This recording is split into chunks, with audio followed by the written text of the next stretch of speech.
प्यारे बच्चों, आज हम लोग हिंदी में भाषा अभ्यास पुस्तक पढ़ने जा रहे हैं।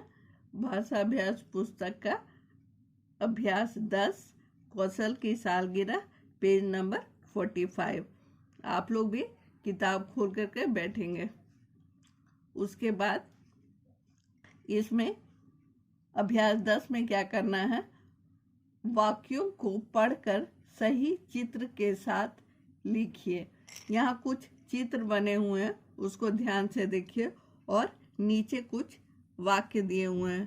पहले हम वाक्य को पढ़ते हैं, उससे आप लोगों को ये क्लियर हो जाएगा, सहज हो जाएगा जानना कि कौन सा वाक्य कहाँ पर इस्तेमाल होगा, यूज होगा। का औजार से मत खेल। ख गौरी ने लौकी खाई।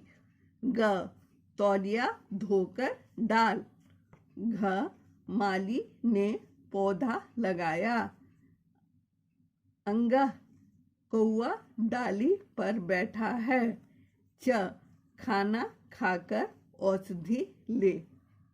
ये तो वाक्य हो गए बच्चों। अब पहला वाक्य में हम लोग क्या देखते हैं, यहाँ माली है, तो माली के बारे में क्या बोला गया है, माली के बारे में बोला गया है कि माली ने पौधा लगाया। क्या माली पौधा लगा रहा है? हाँ, माली पौधा ही लगा रहा है। तो हम लोग यहाँ पर क्या लिखेंगे, घ में जो वाक्य लिखा हुआ है वो लिखेंगे।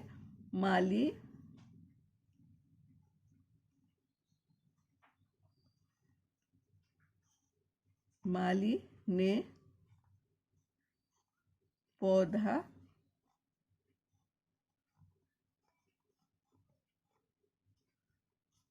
लगाया। माली ने पौधा लगाया। यहाँ तक हम लोग देख लिए। उसके बाद नेक्स्ट हम लोग देख रहे हैं कि यहाँ पर एक तौलिया है, तो तौलिया से संबंधित वाक्य कहाँ पर लिखा हुआ है, यहाँ पर है ग में तौलिया धोकर डाल। तो हम लोग सेकंड में लिखेंगे तौलिया धोकर डाल। तौलिया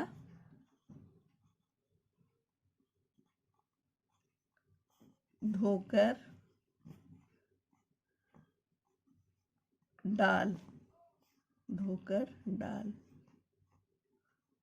तौलिया धोकर डाल। ये हो गया। ये दोनों वाक्य जिस तरह लिखे हैं उसी तरह हम लोग बाकी वाक्य भी सहायता लेकर के लिखेंगे। तो इस तरह हम पेज 45 देख लिए, हम लोगों को किस प्रकार करना है समझ लिए। अब हम लोग पेज 46 देखते हैं। बाईं ओर लिखे वर्ण से बने शब्दों पर घेरा लगाइए। यहाँ घेरा का चित्र दिया हुआ है, यहाँ बाईं ओर है। इसे क्या करते हैं, बायां हाथ की तरफ जो होगा वो बाईं ओर होगा और दाहिने हाथ की तरफ जो होगा वो दाईं ओर होगा। तो बाईं ओर लिखे वर्ण से बने शब्दों पर घेरा लगाइए। यहाँ ओ लिखा हुआ है, तो उदाहरण को हम समझते हैं। यहाँ ओ लिखा हुआ है, यहाँ और लिखा हुआ है, यहाँ ओखली है, यहाँ ओढ़नी है, यहाँ औलाद है। तो ओ से हम लोगों को वाक्य बनाना है, औ से नहीं। औ से दूसरे वाक्य बनेंगे। यहाँ और औलाद गलत होगा और सही कौन होगा, ओखली और ओढ़नी। क्योंकि ये ओ मात्रा के शब्द से बना है, तो इसलिए हम लोग ओखली को भी एन सर्कल करेंगे, घेरा लगाएंगे, और ओढ़नी को भी घेरा लगाएंगे। इस तरह आप एग्जाम्पल को पढ़ लिए, उदाहरण को समझ लिए। अब हम लोग नेक्स्ट बनाते हैं। औ से औरत यहाँ लिखा है, ओस लिखा हुआ है, औषधि लिखा हुआ है और लिखा हुआ है। आप ही बताइए बच्चों कि इसका आंसर क्या होगा। औ से औरत होगा, एक आंसर तो ये होगा, इसको आप घेरा लगा देंगे। ओस नहीं होगा, औषधि होगा, इसको भी आप घेरा लगा देंगे। और नहीं होगा क्योंकि ये ओ की मात्रा है, हम लोगों को औ की मात्रा देखना है। फिर यहाँ तो से क्या क्या बनता है ये देखना है। तैरना, ये तो गलत है। तौल, ये तो सही है, ये तो से ही बना है। और उसके बाद तोता, ये भी सही है क्योंकि तो से बना है। तौलिया, ये गलत है क्योंकि तौ से बना है, इसमें औ की मात्रा है, तो ये गलत है। लास्ट चोर गलत है। चौड़ा, ये चौ की मात्रा से बना है इसलिए ये करेक्ट है। चैन गलत है। चौराहा, ये सही है क्योंकि ये औ की मात्रा से बना है। तो इस तरह हम देख लिए। अब थर्ड, दिए गए शब्दों के समान लय वाले शब्द डिब्बे में से चुनकर लिखिए। यहाँ क्या करना है, समान लय वाले शब्द को डिब्बे में से चुनकर लिखना है। आप लोग राइमिंग वर्ड्स या समान लय वाले शब्द तो इसके पहले भी 3-4 लेसन में पढ़े हैं। आप लोगों को बिल्कुल क्लियर होगा कि समान लय वाले शब्द क्या होते हैं। और यहाँ पर चौका है, तो यहाँ पर जो डिब्बा दिया हुआ है उसमें से हम खोल देंगे कि इसका समान लय वाले शब्द कौन है। तो चौका, लास्ट में क और आकार है, तो इसमें भी देखेंगे कि लास्ट में क और आकार किस में लिखा हुआ है। तो यहाँ मौका है, यहाँ मौका में लिखा हुआ है, तो हम लोग मौका को यहाँ पर लिख देंगे। बच्चों, जैसा कि हम लोग मौका यहाँ लिख दिए इसलिए मौका को काट दिए। अब यहाँ पर अगला शब्द है कौन। कौन का समान लय वाले शब्द लिखना है, तो कौन के अंत में न है, तो हम लोग देखेंगे कि डिब्बे में से किस शब्द के अंत में न है और वो बोलने में कैसा लगता है। यहाँ है बिछौना, यहाँ है मौन। मुझे ऐसा लग रहा है कि कौन का मौन होगा, और सही में भी कौन का मौन ही होगा क्योंकि दूसरे किसी भी शब्द में न नहीं लिखा हुआ है। यहाँ बिछौना में न लिखा हुआ है लेकिन इसमें आकार लगाया हुआ है, इसलिए यह भी नहीं होगा, तो यहाँ पर मौन ही होगा। यहाँ पर हम मौन लिखेंगे और इसको काट देंगे। तो बच्चों, हम लोगों ने ऐसा देखा कि कौन का समान लय वाले शब्द मौन है। इसी तरह अब हम लोग दौड़ा को देखते हैं। दौड़ा, अंत में ड़ और आकार है, तो डिब्बे में कौन सा शब्द में ड़ और आकार है ये देखते हैं। यहाँ चौड़ा लिखा हुआ है, यहाँ ड़ और आकार है यहाँ, तो यहाँ पर हम लोग चौड़ा लिखेंगे। चौड़ा,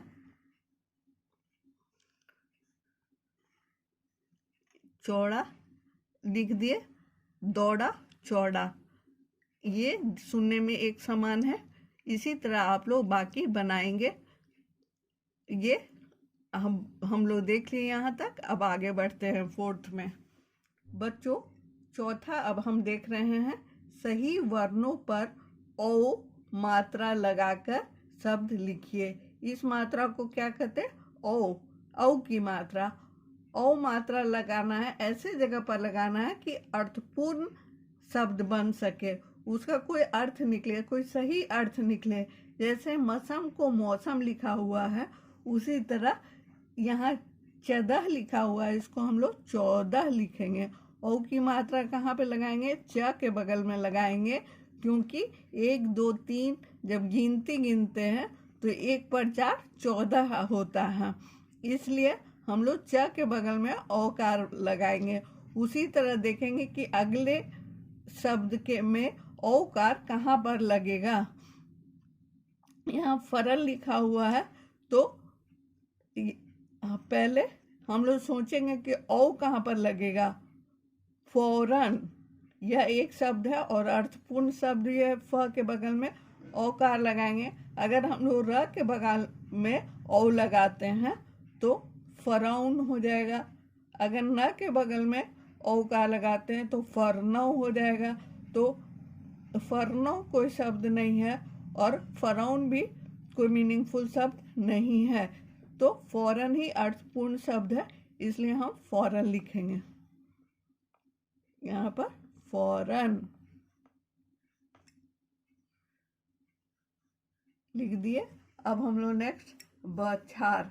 बौछार, पानी के बौछार, बौछार सुनेंगे होंगे आप लोग, तो हम लोग ब के बाद औ की मात्रा लगाएंगे तो बौछार सही शब्द बनेगा। हम लोग बौछार लिखेंगे, बौ अच्छा बौछार ऐसे लिखेंगे। और उसके बाद यहाँ है मौसमी। मौसमी तो नहीं होता, मौसमी होता है, तो यहाँ पर हम लोग म में औकार लगाएंगे और मौसमी लिखेंगे। यहाँ पे हम लोग मौसमी लिखेंगे। और उसके बाद यहाँ न सेना लिखा हुआ है, नौ सेना होता है, न के बगल में औ की मात्रा देंगे और सेना लिखेंगे, तो यहाँ पर नौ सेना हो जाएगा। तो इस प्रकार आपका ये एक्सरसाइज कंप्लीट हुआ। पेज 46 हम लोग कंप्लीट किए। यही आपका होमवर्क है। पेज 45 और 46 बना करके भेजना है। कोई परेशानी होने से पूछिएगा। धन्यवाद।